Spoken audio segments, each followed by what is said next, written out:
Bonsoir à toutes et à tous. Quelques petits points sur la paracha.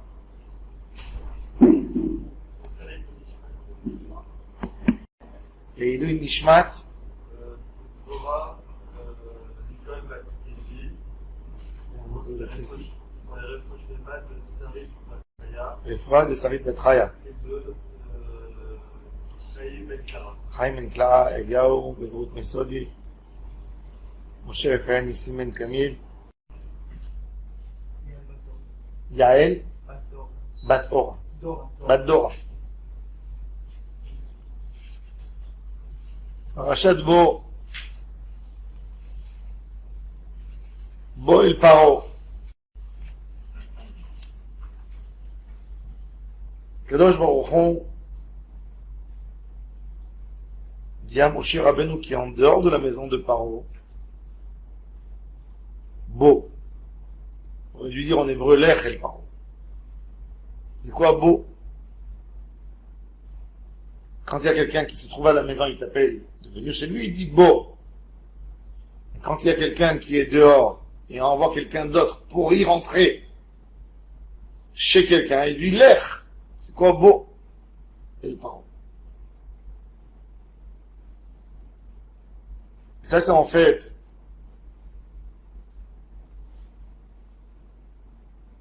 celui qui croit que Kadosh Baruch Hu ne dirige pas le monde, il se trompe. Kadosh Baruch Hu dit, même Paro qui pense qu'il fait les choses à sa tête, il est manœuvré par moi. Bo El Paro. Je suis là-bas, j'attends aussi là-bas.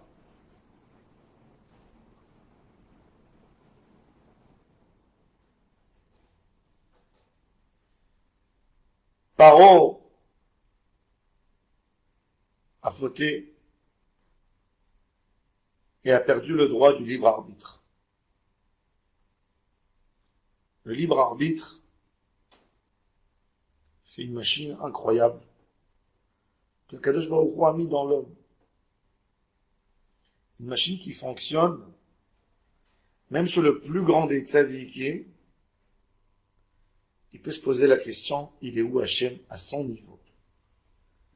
Et de la même manière qu'il a envie de faire la mitzvah,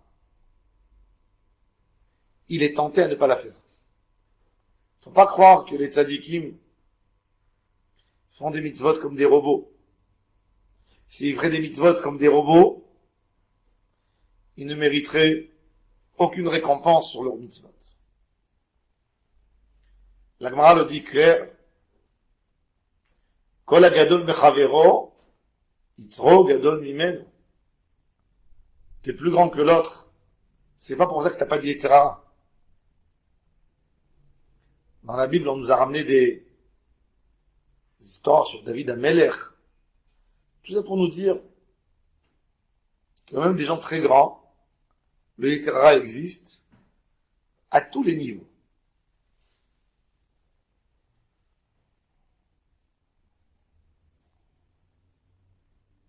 Paro, Akadosh Baruch Hu dit que c'est lui qui lui a durci son cœur. Qui a ni irbati et libo pour le frapper, pour le punir. Si Akadosh Baruch Hu, c'est lui qui a durci le cœur de Paro, pourquoi il doit être puni? Le Rambam le pose dans Sefer Hamada, pourquoi Paro a été puni? Puisque c'est Hachem qui lui a durci son cœur.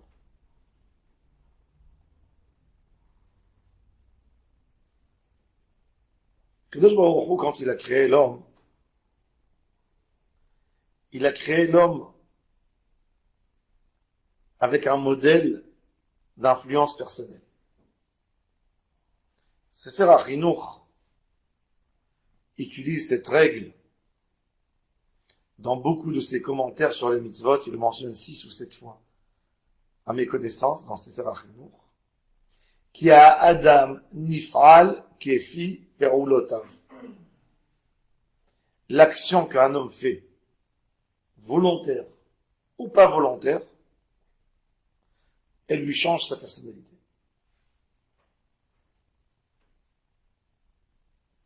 Tu vas habituer ton fils à être moins égoïste, à distribuer, à partager avec les autres. Donne-lui des gros paquets de bonbons, de sucreries, qu'il ne peut pas tout manger, il est obligé à distribuer. Du moment où il a passé cette barrière de cette difficulté à partager avec un autre, il commencera à partager.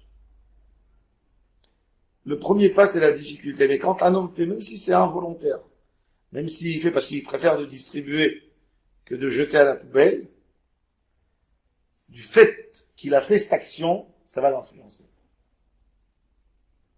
Et pareil, un homme que contre son gré, il est obligé à un certain moment de sa vie de faire de mauvaises choses. Même s'il se jure tous les jours. C'est pas ma place. Ça me convient pas. C'est pas moi.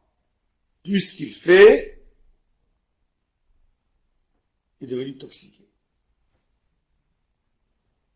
Il n'existe pas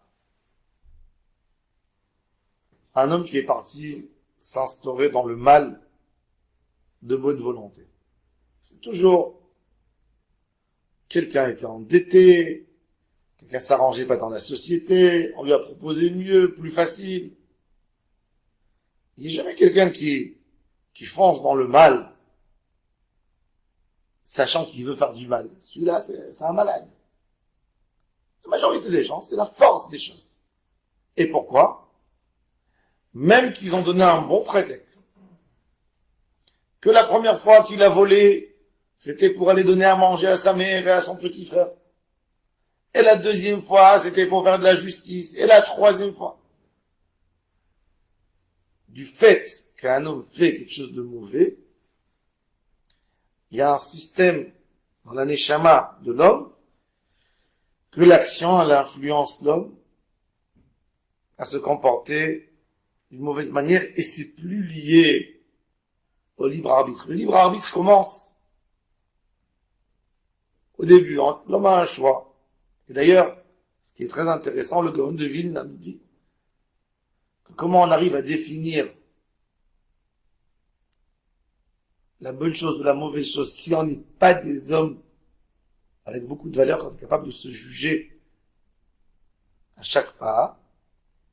Alors il dit, quand on te propose une proposition, et ta première réaction c'est non, c'est tordu, j'ai peur, c'est que c'est tendu.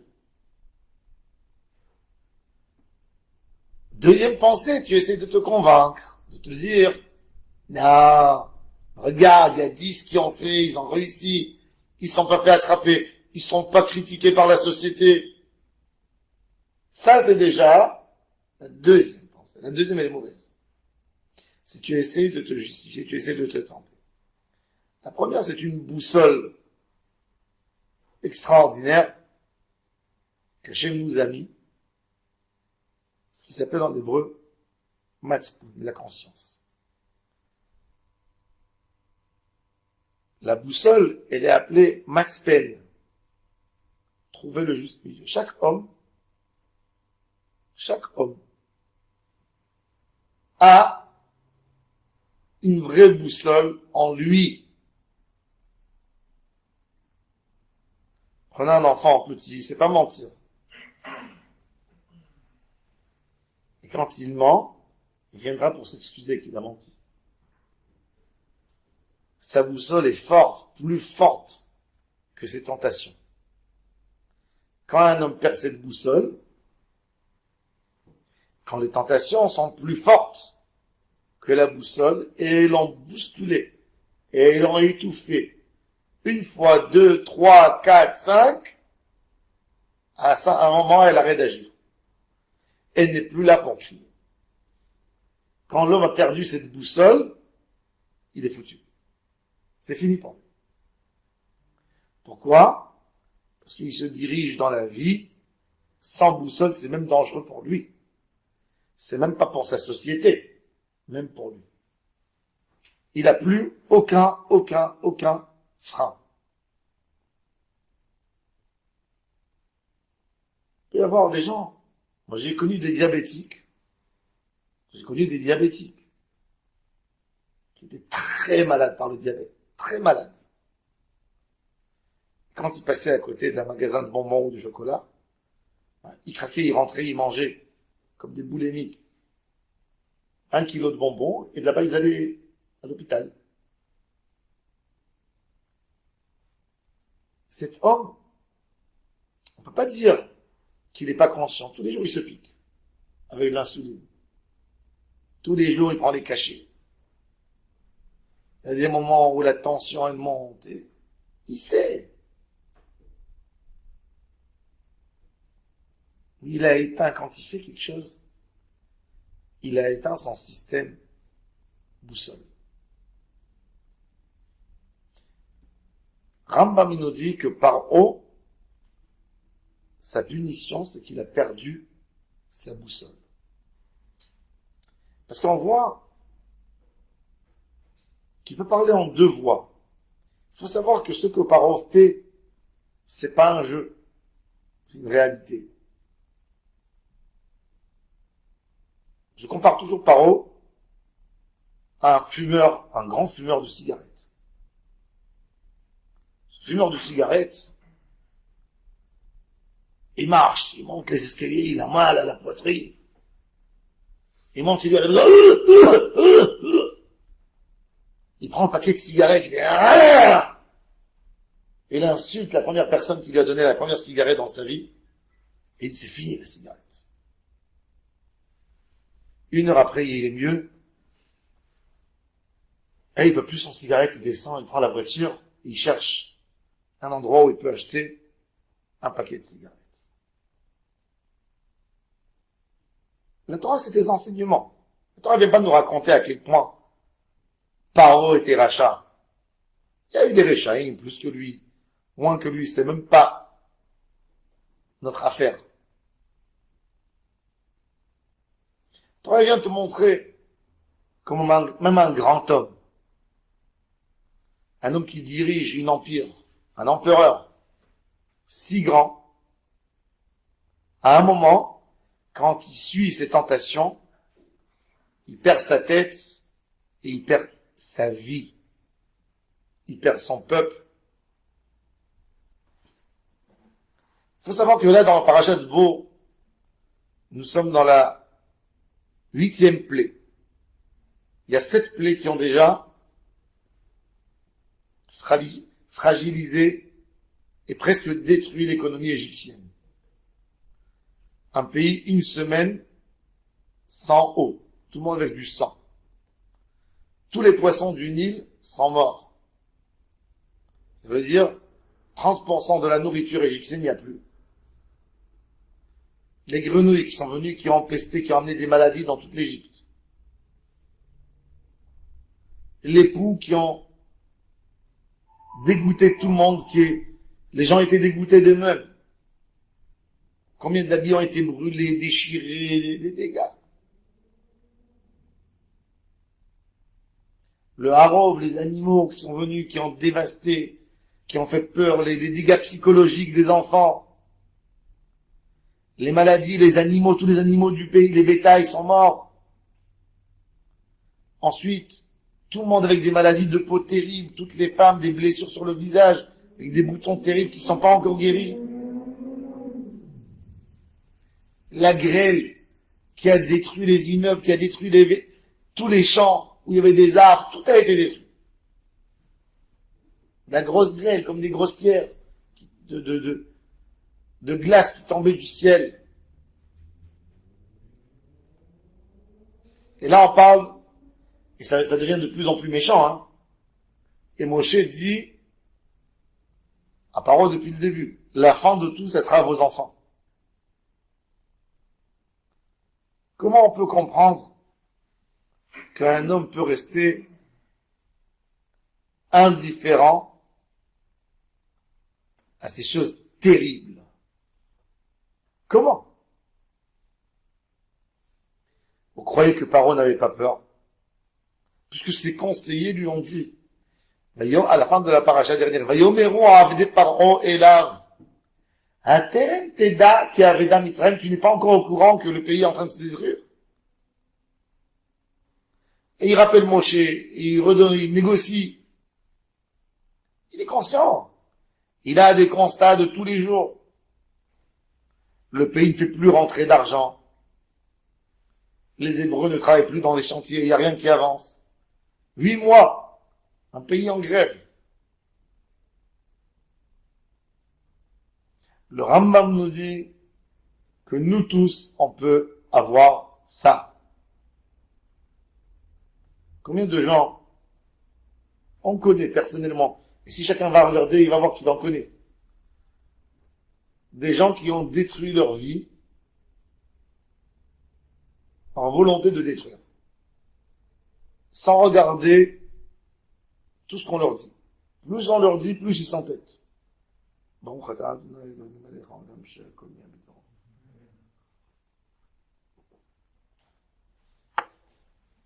Combien de gens décident pour des crises, pour n'importe quoi, de quitter leur foyer,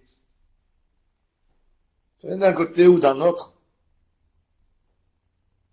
Plus je leur parle, plus ils sont sur leur position. Ça s'appelle de perdre sa boussole, de perdre son libre arbitre.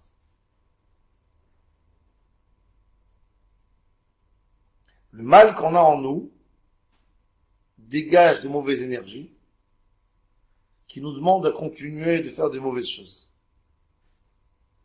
Et le bien que nous faisions dégage des bonnes énergies qui nous demandent de faire d'autres bonnes choses. C'est ce que Chazal nous dit dans la Mishnah dans Pirkei Avot. Mitzvah, goreret mitzvah. Une mitzvah enchaîne une autre mitzvah après. Va avera, une mauvaise chose, enchaîne une autre avera. Va avera, goreret, avera. L'homme ne peut pas toujours définir le bien et le mal qu'il fait.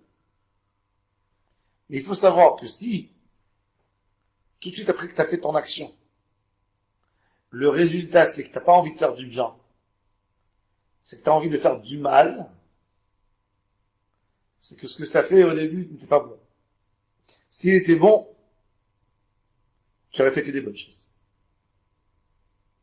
Mitzvah, goreret mitzvah. Va avera, goreret avera. Et ça, nous tous, on a besoin de mettre Paro chez nous. La photo de Paro, elle doit être chez nous au salon. Pour dire, qu'est-ce qu'un homme peut perdre dans la vie quand il est têtu? Quand il refuse à écouter sa propre conscience. Notre conscience, il est interdit de la toucher. C'est l'objet le plus précieux que nous avons en nous, que Hachem nous a donné. Quand on a vu un tort qui se fait, et on a envie d'agir, mais entre l'envie d'agir et l'action, tout d'un coup on a eu peur, on a eu des pieds froids et on se dit, non, si je vais agir, je vais me faire virer. Si je vais agir, on va m'insulter. Si je vais agir, je vais perdre. Ben, c'est là que notre boussole arrête de travailler. Et c'est pour ça que faut pas toucher cette boussole.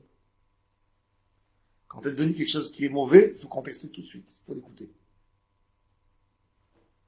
Premier regard, la Neshama, elle va très vite. Elle a des capacités incroyables pour définir des situations. Quand tu l'écoutes, elle te dit ne fais pas, tout de suite il faut se sauver, l'écouter. Si tu l'écoutes pas, elle s'endort. Elle s'endort. Combien de tfilotes il faut faire pour rester un homme juste? Par la nature des choses, quand quand on appartient à un clan ou à un autre, à un club ou à un autre, même si on admire une équipe de foot, et puis on entend une sale histoire sur le meilleur joueur, on le défend, naturellement. Là, ça nous détruit la boussole qu'on a en nous. Quand on sympathise quelqu'un, et on n'est pas prêt d'accepter, on accepte le mal qu'il a fait, devient admissible, on a perdu la boussole. Parce que la boussole, c'est un échava qui parle. Il ne faut pas avoir peur de l'écouter et d'agir. Mon cher Rabbeinu, sa grandeur, c'est qu'il était pur avec sa conscience. C'est que quand il avait tout à perdre, il était élevé dans la maison de Paro, et quand il a vu un Égyptien qui frappe un Hébreu, il est parti, il s'est mis entre les deux. Quand il a vu qu'il continuait, il a donné un coup à l'Égyptien, et ben il l'a tué. Et il a dû prendre fuite. Et c'est ça sa réaction. Le mal, il ne se justifiera jamais. Même si tu parleras 100 fois, le mal, il ne se réparera pas. Mon cher Rabbeinu Alav Shalom, quand il est descendu d'en haut d'Akadosh Baruch Hu, avec les tables de la loi dans ses mains, le Ham Israël a tellement attendu. Ces 40 jours. Bon, même à la fin, ça a coûté cher. Ils sont partis dans leur faute. Et ils ont trahi Hachem. Ben, qu'est-ce qu'il a fait, Moshe? Il a pris les tables de la loi, il les a cassées. Il a dit, la Torah ne peut pas habiter avec de la avodah zarah. Ne peut pas. Le Emet ne peut pas vivre avec le mensonge. Il ne peut pas. C'était contre la volonté d'Hachem quand il a cassé. Mais Hachem l'a félicité à la fin de sa vie. Merci Moshe, que tu as cassé les tables de la loi. Ishar kochacha sheshibarta. Mais au moment même, qui tu es Moshe pour casser? Qui t'a donné cette force? Ça ne t'appartient pas. Les tables de la loi, c'est pas à toi. C'est au peuple d'Israël. Ben, moi, j'ai décidé que Am Israël ne peut pas vivre avec un mensonge, avec Hachem, et avec l'idolâtrie ensemble. Paf! Il a cassé. Il n'a pas cassé dans la montagne.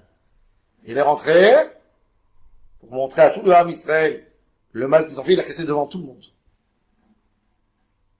Il aurait caché dans une grotte, il serait descendu, il dit, ben, vous n'avez pas mérité. Non. C'est le Emet.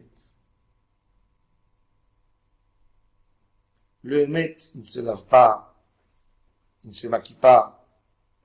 Il est tel qu'il est. Ne pas toucher cette conscience.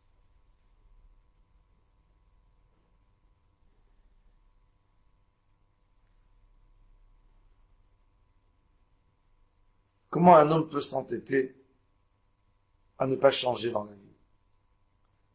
Ne pas vouloir faire cet effort dans sa tête, d'accepter de changer. Il y a un homme qui est ouvert, qui n'agit pas, mais qui n'accepte pas de changer. Mais il est ouvert à écouter. Il y a un homme qui est ouvert à écouter. Ça, c'est l'homme idéal. L'homme qui apprend chaque fois, il fait le compte avec lui-même, fait un cheshbon, un nefesh. C'est ce que Hachem nous demande. La sortie d'Égypte, ce n'était pas il y a 3300 ans. C'est tous les jours on sort d'Égypte. Là, je veux dire aussi, au sujet de Yetziat Mitzrayim, dans la Torah, il est mentionné 52 fois. Yetziat Mitzrayim.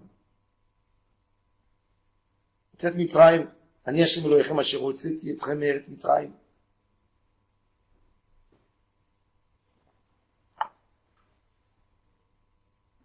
Le Kiddush, Zecher Litziat Mitzrayim.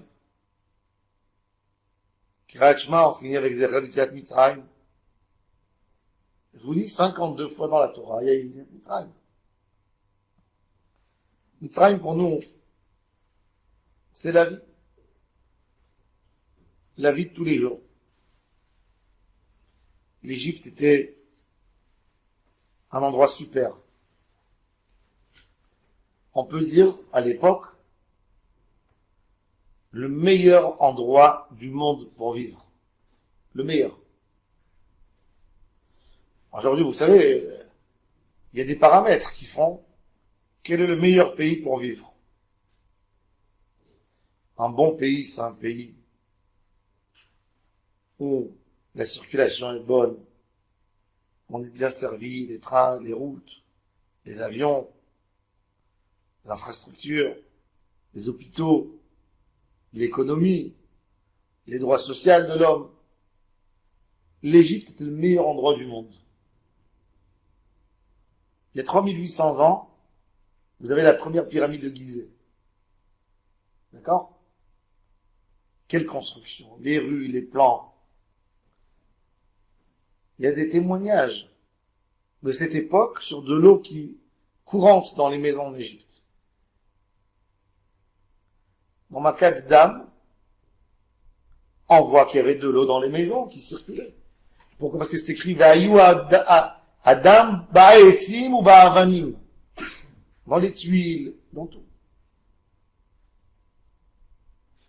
Le niveau de l'Égypte, il faisait la médecine, il savait embaumer, il savait opérer, musique, les chiffres, et surtout l'abondance. Quelle abondance! En Égypte, tu vis dans un pays avec un climat chaud, et tu as de l'eau toute l'année. Tu n'as même pas besoin d'arroser ton champ. Il y a la delta, il y a le Nil qui verse, qui claque, qui tape son eau sur la delta, un terrain énorme en forme de D.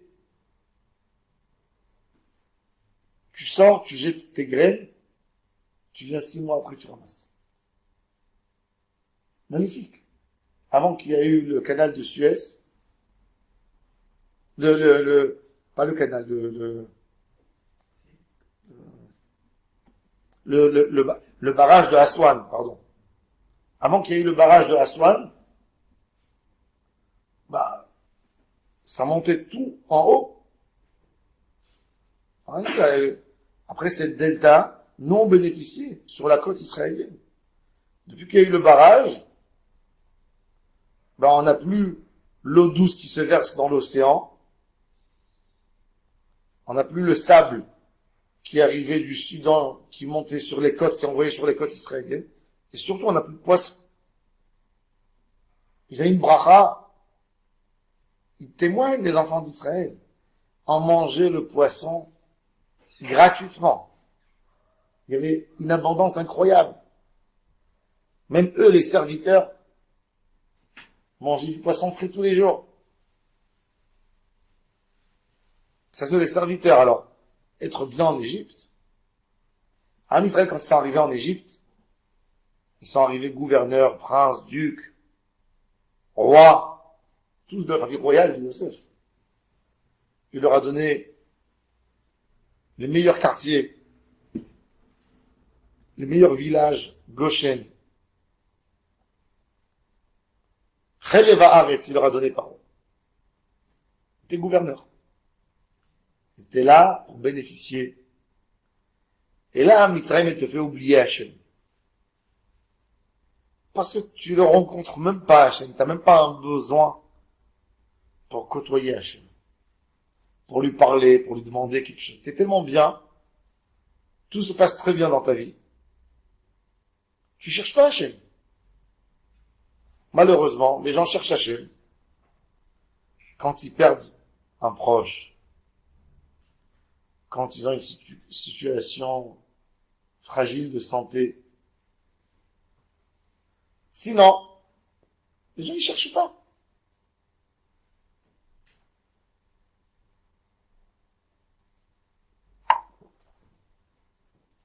C'est difficile de dire, mais même chez les religieux. Quand l'homme il est bien, l'homme est fait de la terre, de la matière. Tant qu'il a un accès facile à la matière, il est très bien. Il est bien dans sa peau. Quand il commence à être déséquilibré, c'est là qu'il cherche des significations. Et ça, c'est le premier Mitzrayim. Le Mitzrayim de la richesse. De ne pas aller derrière les tentations et s'éloigner d'Hachem. Et le deuxième Mitzrayim, c'est le Mitzrayim de l'esclavage. Il y a le riche qui va exploiter les pauvres pour devenir plus riche. Et ça, tu deviens exploité, tu deviens esclave. Ça, c'est le deuxième aspect de Mitzrayim. Et le Ham Israël a passé les deux situations en étant en Égypte. Eux, ils ont fait Osher, et ensuite Oni. Une pauvreté, une misère, des difficultés terribles. Et il faut savoir et chercher Hachem dans ces moments. Et ça, c'est Yetziat Mitzrayim. Et Yetziat Mitzrayim devient un symbole dans notre vie. Il est sûr, certes, que n'importe quel juif ne peut pas comprendre un instant que ça veut dire de l'esclavage, que ça veut dire de se tenir sur les échafaudages. Les juifs ne sont pas des maçons. Je ne peux pas leur expliquer c'est quoi la maçonnerie. Les juifs ne sont pas esclaves. C'est un peuple qui refuse pratiquement tous les travaux où il y a de la main d'œuvre. Ils veulent faire travailler leur cerveau. Ils sont pas là, ils sont dans la finance, ils sont dans la bourse, ils sont dans la médecine, ils sont dans les métiers libres, mais ils sont pas dans des menuiseries et non. Ils veulent des choses. Moins tu touches la matière, plus tu pars, plus tu gagnes, plus tu... Alors, qu'est-ce qu'on peut comprendre de Mitzrayim? Mitzrayim, c'est la situation de la Neshama. À un moment, elle embauche les autres. Elle est responsable des autres. À un moment, elle est esclave des autres. Am Israël a connu des bons moments dans son époque de Am Israël, où il était à la tête, mais des moments très durs aussi, où on était esclave. Et cette Yetziat Mitzrayim, elle se fait toutes les années. Chaque jour, c'est un débat dans le Mitzrayim. Est-ce que je vais sortir de ce Mitzrayim où je suis moi? Est-ce que je vais bien gérer ma vie? Je ne vais pas me perdre parce que je suis devenu riche? Est-ce que ça ne me montera pas à la tête parce que je suis fort? Et surtout ne pas perdre mon espoir quand je suis faible,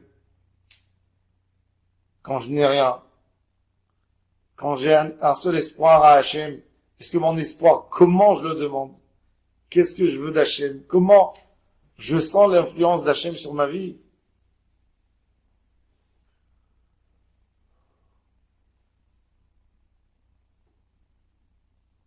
Combien on a besoin de demander à Kadosh Baruch Hu de bons conseils pour ne pas perdre notre vie, pour ne pas perdre tout.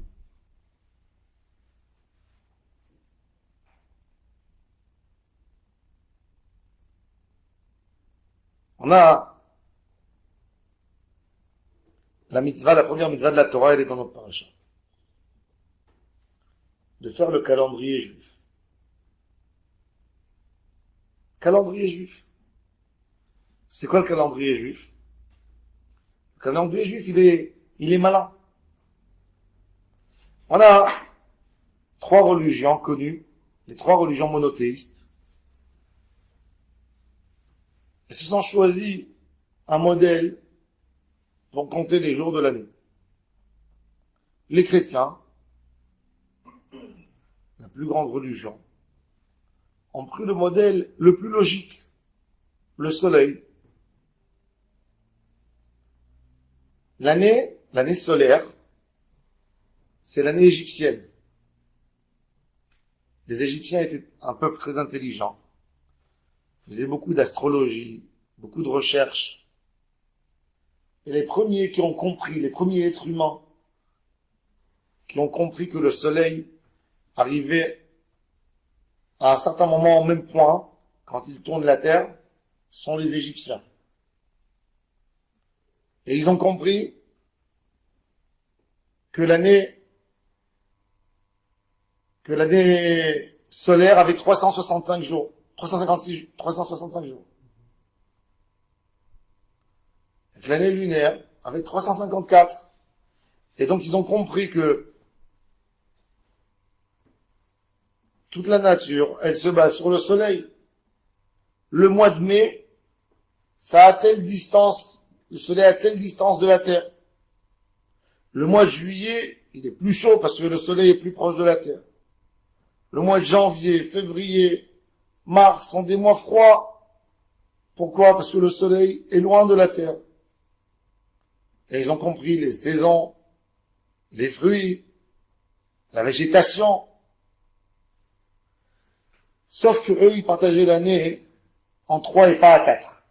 C'est-à-dire qu'ils n'avaient pas, comme nous, hiver, été, printemps, automne. Ils avaient 3 saisons dans l'année. Ils ont partagé à 3 saisons.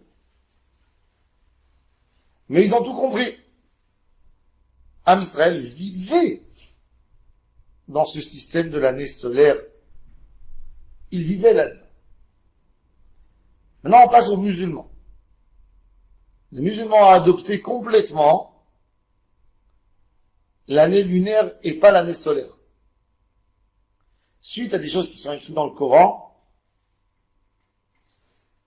la Hajra, plus les guerres de Mahomet et tout ça, qui étaient selon la lune, ils ont adopté l'année lunaire. Et chez eux, comme il y a 11 jours de recul entre l'année lunaire et l'année solaire, donc le Ramadan recule sur 28 ans, chaque année, 11 jours, il recule en arrière, il recule. Et pour avoir le Ramadan à la même date, il faut 28 ans. Le Ramadan, il peut être en mois de février, il peut être en mois d'août, il peut être en juillet, il peut être tout le temps. Et c'est ce qu'ils font. Quand il est en hiver, le Ramadan est court. Quand il est en été, il est long. Ça, c'est les chrétiens et les musulmans. Et les juifs, qu'est-ce qu'ils ont fait? Les hébreux. Kadosh Baruch Hu nous dit Chodesh Hazé. Le mot Chodesh en hébreu, le mois, Chodesh, ça vient du mot les Hitradesh, se renouveler. Hadash. Qu'est-ce qui peut être Hadash dans un soleil qui éclaire tous les jours? C'est pas du Hadash. Donc tu es obligé de suivre forcément que la Torah elle te dit. Suis la lune. C'est la lune qui est Mitradeshet qui se renouvelle. Mais quand même, on n'a pas envie d'être comme les musulmans parce que la Torah nous dit il faut fêter Pessah au printemps. Au milieu du printemps, il faut fêter Pessah. Pour avoir Pessah toujours au printemps, ben on va faire sur 19 ans, on va faire 7 fois où on va ajouter un mois dans l'année qui fera un mois de Hadar supplément. 7 sur 19, Shanim Meubarot, et sera Meuberet. Et avec ça, on va essayer de remettre les choses en place. Alors pourquoi le Ham Israël a besoin lunaire et se rattraper avec le soleil? Pourquoi on ne ferait pas depuis le début, dès le début, le soleil? Dans le Ham Israël, on n'a pas honte de prendre des goïms, on a pris beaucoup de choses des goïms. Par exemple, tous les noms des mois sont des noms perses, ils n'ont aucune signification de Kedusha. Tishrei, Cheshvan, Kislev, Tevet, Shvat, Adar. C'est même des noms de certaines images zoroïstes, zorotéistes, des païennes complètement.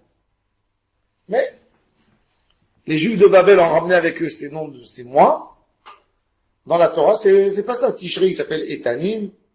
Sivan, il s'appelle Boul. On n'a que 3 noms. Et Ziv. On a Ziv, Boul, Etanim. On connaît même pas les noms. Nissan n'a pas un nom hébraïque. Bachodesh Harishon, point. Bachodesh Hasheni. 1, 2, 3, 4, c'est tout. Il n'y a pas. Donc on n'a pas de problème de prendre quelque chose qui est bon. Pourquoi pas?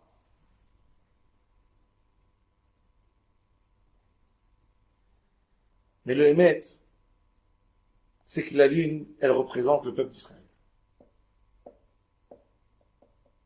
La lune, elle rétrécit. Des fois même, elle disparaît. Am Israël, il a des moments où il a rétréci, presque disparu. Et tout d'un coup, il y a une renaissance du Am Israël.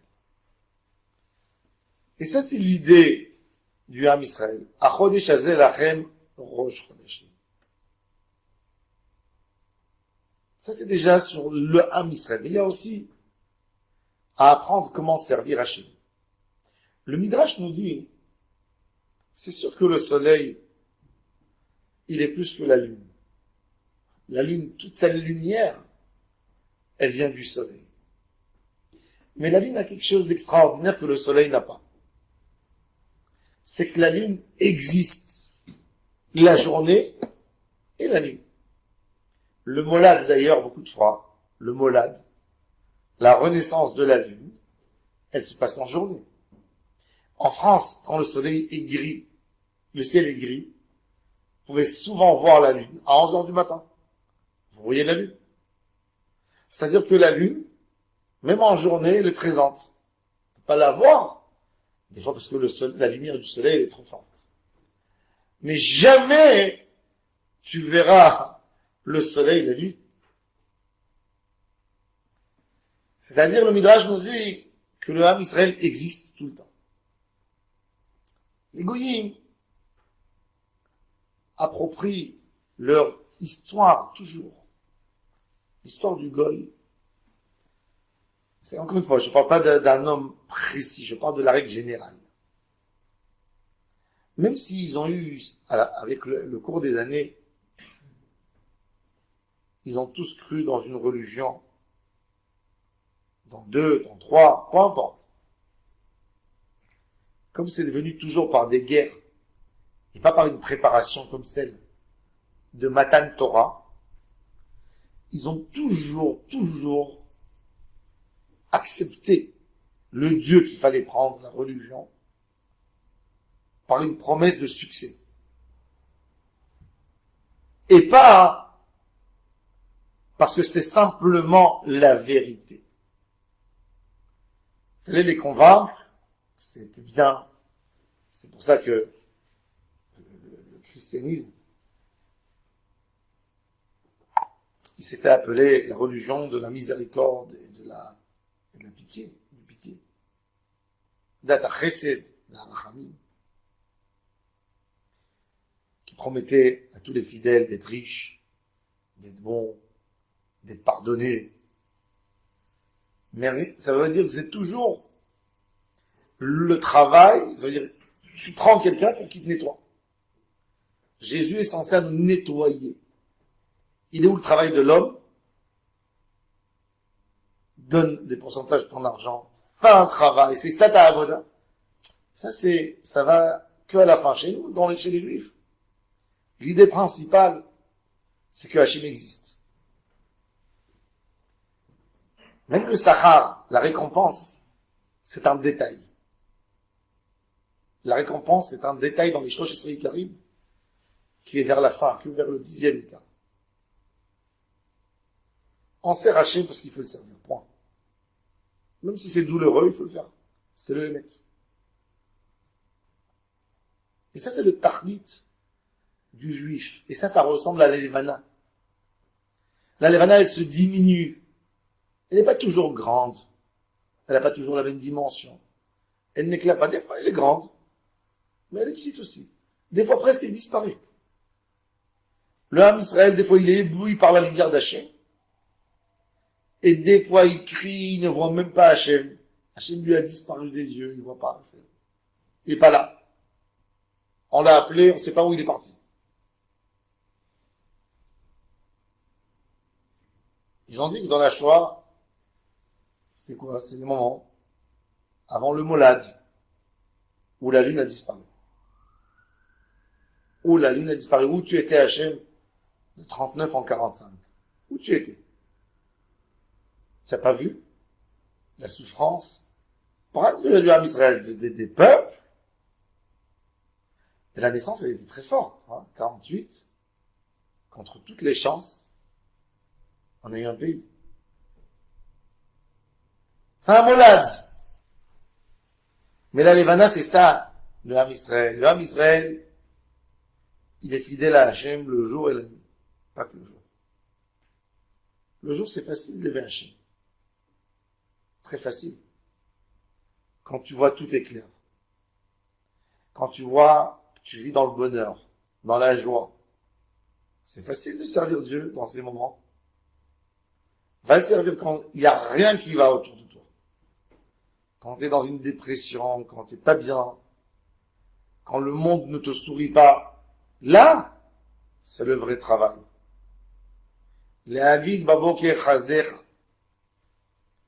Parler, on parle, on chante en journée. Mais le soir, tu chantes pas, tu parles pas, tu cries pas, parce que tu déranges. Tu déranges, donc tu parles pas. Le soir, c'est un travail d'émouna, d'une pnimiout, de cœur. Émounatra, balélot, ta foi. C'est les nuits. Tu passes des misères dans la vie. Où tu peux même pas faire participer les gens dans ta douleur. Parce que les gens n'aiment pas des gens souffrants. Quand vous avez dans votre cercle un ami il vous appelle une fois pour vous raconter ses misères, la prochaine fois quand il vous appelle, vous n'êtes pas bien, vous ne voulez pas répondre au téléphone. Oui, je te rappelle, on va se voir. Quand quelqu'un il décide de faire un pas, il décide de partir de la maison, il divorce, ça y est, le cercle de ses amis se termine. Les gens, ils veulent voir que les gens réussis dans la société. Malheureusement, c'est ça l'homme. L'homme, il admire les succès. Il apprécie les gens forts, les gens riches. Il aime. Il les honore. Il n'aime pas les faibles. Et le Ham Israël, justement, dans notre parcours, la majorité du temps était dur. La majorité du temps était très dur. Était dur.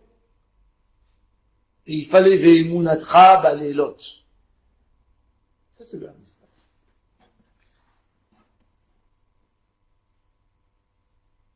Et d'autant plus, Ham Israël aussi avait besoin de cette première mitzvah de compter des jours et des mois et des fêtes.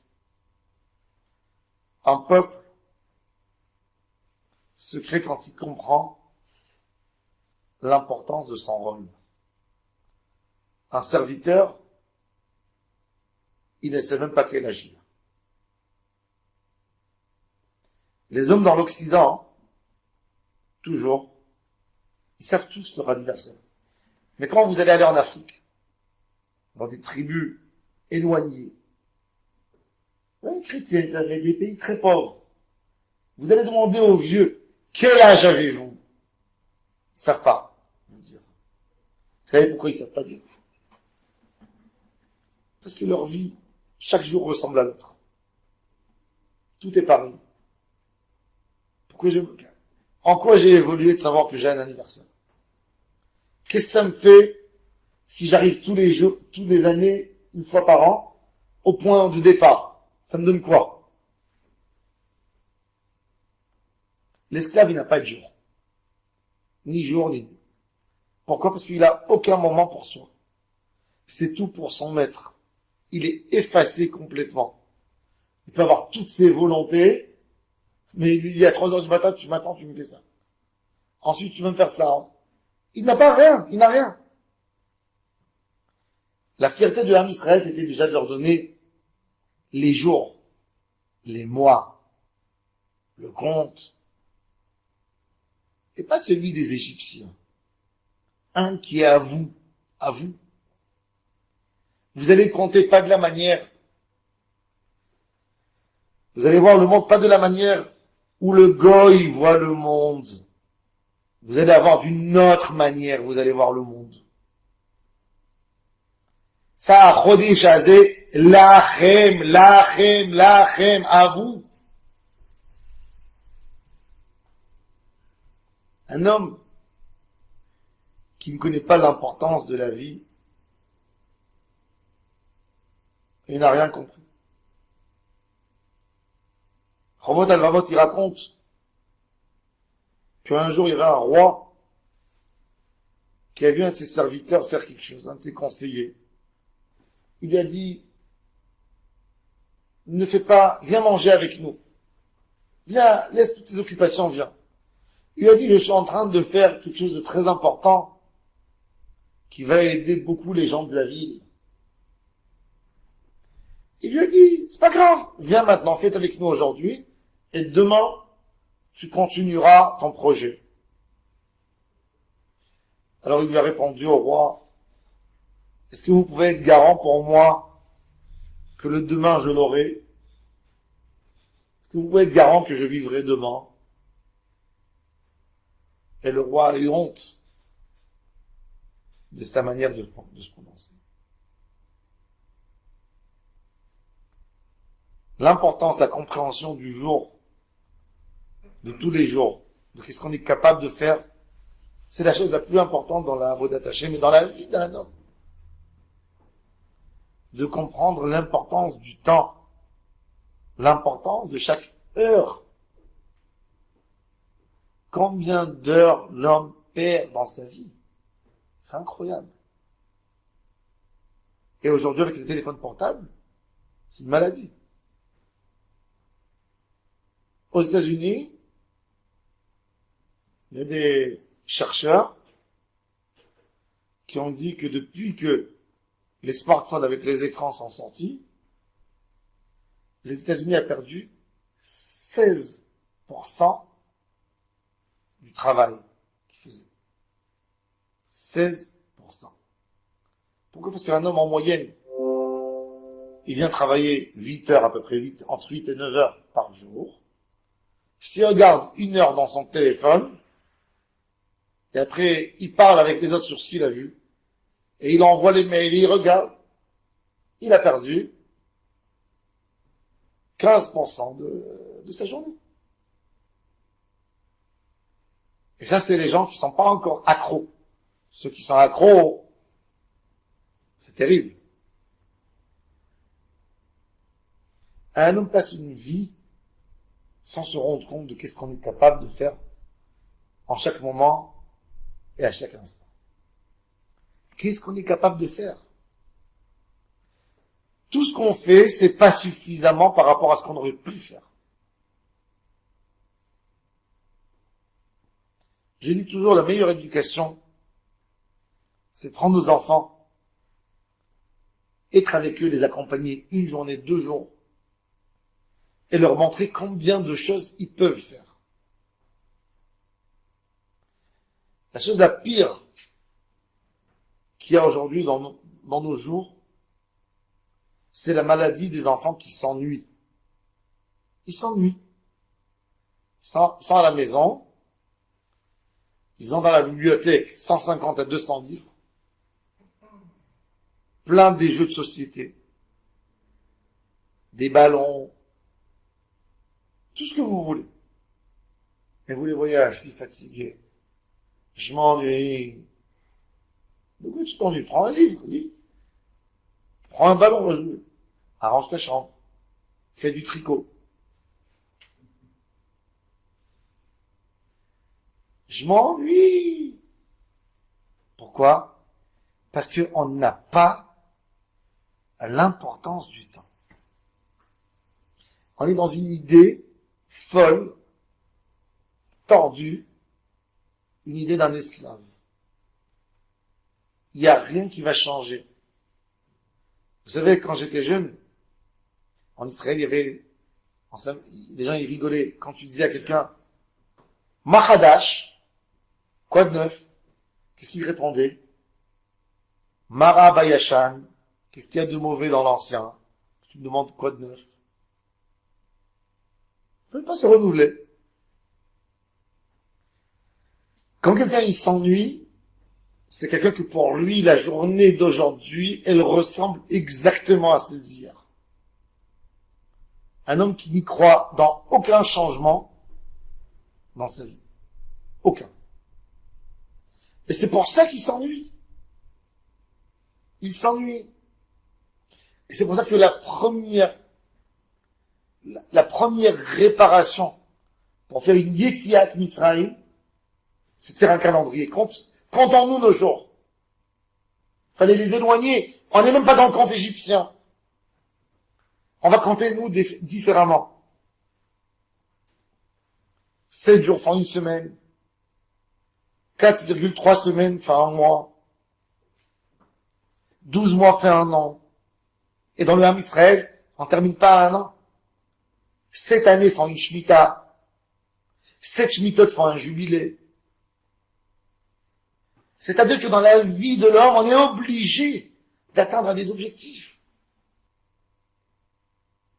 Qu'est-ce qu'un homme peut faire en 24 heures? Le Chafetz Chaim, il entraînait toujours ses élèves. Il disait qu'un homme peut étudier environ 2 mots et demi à 3 mots par seconde. C'est-à-dire, on peut arriver entre 120 et 180 mots dits, les mots qui ont été prononcés par minute. Fais le compte par heure. Le Chafetz Chaim, il tenait toujours à mettre des chaussures sans lacets. Non, il habitait dans un village radin, c'était pas la ville. Les terres étaient avec de la boue. Et vous savez, une chaussure en cuir, ça s'élargit sur le pied.